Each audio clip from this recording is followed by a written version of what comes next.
And can you give just like a real world example of what a first position loan looks like? So let's say, yes, we're going to lend on this first position and it's this first position loan. Just show us like with numbers what that actually means.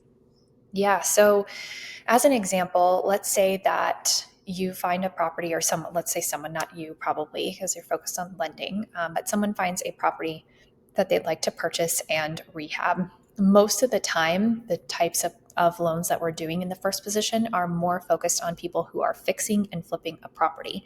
So they're finding a property and they're getting it at a huge discount, right? This property is probably worth two, three, 400,000, but they're buying it for, like, let's give an example of 65,000, right? And so they're significantly under the after repair value, or ARV. They're also significantly under the as is value. They're getting a nice deal on this property. And so they're buying this property for a very low amount. And then they're going to put in rehab, right? They're going to fix up the countertops. They're going to redo the kitchen. They're going to put in an extra bathroom. They're going to redo the paint and add carpet, all kinds of cool stuff to make it look beautiful again. And then they're going to sell that property for the two, three, 400,000 that I mentioned before. And then they're going to take the profit that they make, and then they're going to pay that first position loan off on the sale. Example of ARV. So after repair value, what that is, how you kind of calculate it, and what are you doing with that information when you're looking at vetting a deal to lend on? Yeah. So as far as looking at a deal to lend on, I'm more focused on the as is value of the property. And I'll give you an example of why that's important. Let's say that you find that awesome deal of a property that you buy for 65,000, but this property is worth 400,000 after it's renovated and repaired. So I loan you, let's say 50,000 on that property, or even the 65,000, because let's say it's even worth more than that right now. Let's say it's worth 100,000 right now, right? So I loan you 65,000 on that property to go ahead and get started.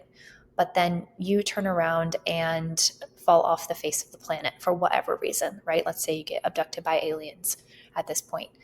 I then, not being a fix and flipper, need to figure out what to do with this property. And if I based my calculations off of the after repair value of the property, then I would have to fully fix and flip this property in order for me to get my money back.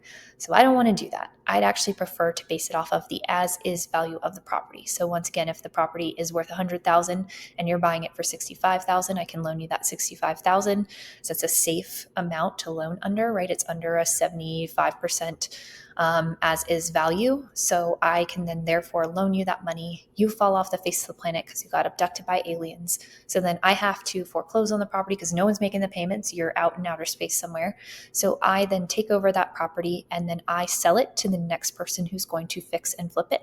And I still have protected my capital. My 65,000 is still safe because that property is worth 100,000. So I can sell it to somebody else, maybe even for more than that, and recoup extra interest that I wouldn't have even got before. And that's the benefit of being in that first position, is you have the most control because you're the first position. You get to decide what to do with that property, and you make sure that anyone in the first position is paid before anyone else, right? So if there's that HELOC that I mentioned, if there's another private money lender that's then in third position or something else like that, you can have as many positions, like you can have 16 positions, right? And so in being in that first position puts you in the most protected space in case something crazy and unexpected happens. We just want to be prepared for it.